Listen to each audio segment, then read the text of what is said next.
उत्तर प्रदेश में हो रहे 9 सीटों के उपचुनाव में बटेंगे तो कटेंगे के मुकाबले जुड़ेंगे तो जीतेंगे की एंट्री हो गई है।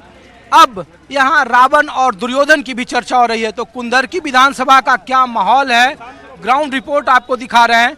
और मैं जहाँ पर मौजूद हूँ वो इसलिए भी अपने आप में दिलचस्प है क्योंकि 50% से ज़्यादा यहाँ मुसलमान मतदाताओं का बाहुल्य है, मुस्लिम बहुल्य सीट कही जाती है। और आपको देखकर हैरानी होगी कि भारतीय जनता पार्टी के किसी कार्यक्रम में मुसलमानों की तादाद दिखे तो इसके कई सारे राजनीतिक मायने निकाले जाते हैं। और मैं इसलिए तस्वीर दिखा रहा हूं कि यहाँ पे कुछ भीड़ में हमें वो साथी भी दिख गए जो आमतौर पर भारतीय जनता पार्टी के खिलाफ वोटर कहे जाते हैं। तो यहाँ पे आप देखिए, हाँ क्या नाम है आपका? मेरा नाम सलीम खान है भाई। तो सलीम भाई, राजस्थान कस्बा कुंदरकी। अच्छा। और हमारी बिरादरी सबसे ज़्यादा है खान साहबों की, और सारे खान साहब बीजेपी की तरफ हैं। अच्छा। और अंसारी और मियाँ साहब भी बीजेपी की तरफ ही होंगे। कुंदरकी के मुसलमान बहुत इनकी तरफ, बीजेपी की तरफ। तो लोग तो कहते हैं कि यहाँ तुरक जो होते हैं वही विधायक बने के साथ ना, वो तुरक गर्दी खत्म हो गई यहाँ।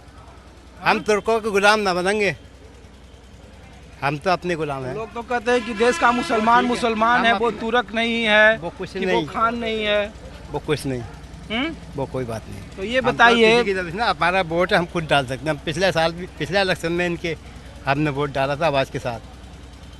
अच्छा। 2 पुलिस वाले हमें पकड़े खड़े थे मुझे। हाँ। और जब मैंने वोट डलवाया लौंडिया से, मैंने कहा बेटे वोट डालो, तो मैंने कहाँ फूल, कमल का फूल कहाँ है? बोले पापा गहेगा।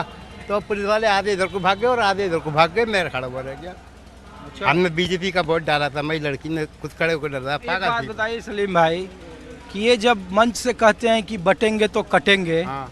तो इस तरीके पर प्रतिक्रिया क्या? आपके बीजेपी की तरफ को आ गए सर, मुसलमान आ गए। और दिल से आ गए कि बिलावटी कोई बात नहीं है। ये सब खान साहब खड़े हैं। हाँ, बहुत खान साहब, मियाँ साहब, अंसारी सब बीजेपी की तरफ हैं। अच्छा। हाँ।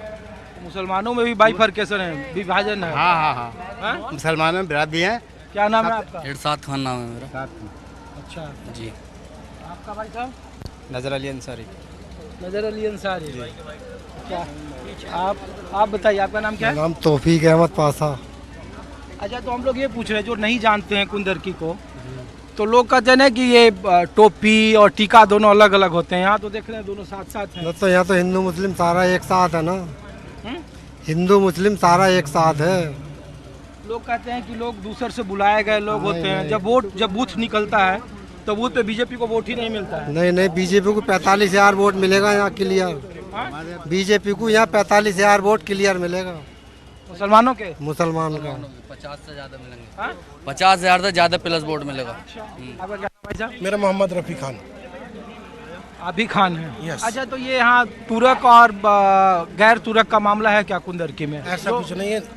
आज अल्पसंख्यक समाज मुख्य धारा से जुड़ना चाहता है और विकसित भारत का संकल्प जो मोदी जी ने देखा है उसमें मुसलमान भी चाहता है कि वो राष्ट्र हित के साथ खड़ा हो, देश की सीमाओं को जो मजबूत कर रहा हो उसके साथ खड़ा हो।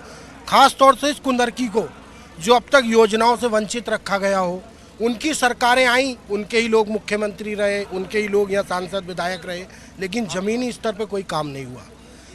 इस जंजीरों को तोड़ने के लिए आज हर वर्ग साथ होके एक ही नारा दे रहा है, न दूरी है न खाई है, रामवीर हमारा भाई है। कुंदरकी के लिए नारा है। जी बिल्कुल। लेकिन जब लोग कहते आ रहे हैं भाई, लोग जब कहते हैं कि मन से जब बटेंगे तो कटेंगे, जुड़ेंगे तो जीतेंगे, तो इस परिस्थिति में सबसे ज़्यादा लोग सवाल आप ही लोगों से पूछेंगे। आपका कौन पूछेगा कि आप कहाँ खड़े हो, किसके साथ खड़े हो? बिल्कुल। जब ये लोग नारा देते हैं, पीडीए का देते हैं, तरह तरह के इन्होंने नारे दिए, संविधान के लिए एक एजेंडा चलाया, तो अब इन्हीं से हम लोग सवाल करना चाहते हैं कि परिवारवाद सिर्फ अखिलेश यादव के पास ही है? उसकी बीवी सांसद, भाई सांसद, भतीजा सांसद। अरे यही एक ऐसी पार्टी है जो हमें जमीन से उठा के कुर्सी पे बिठाएगी। उस पार्टी में तो कुछ है ही नहीं। परिवारवाद बीजेपी में नहीं है? नहीं है। 1-2 लोग तो होते ही हैं। ये बताइए, मुलायम सिंह साहब की विरासत अखिलेश यादव ही संभालेंगे? सोनिया गांधी रिमोट से कांग्रेस चलाएंगी? एक बात बताइए, ये बटेंगे तो कटेंगे को लेकर आपकी राय क्या है? मेरी ये राय है कि ये नारा बिल्कुल सरासर गलत है।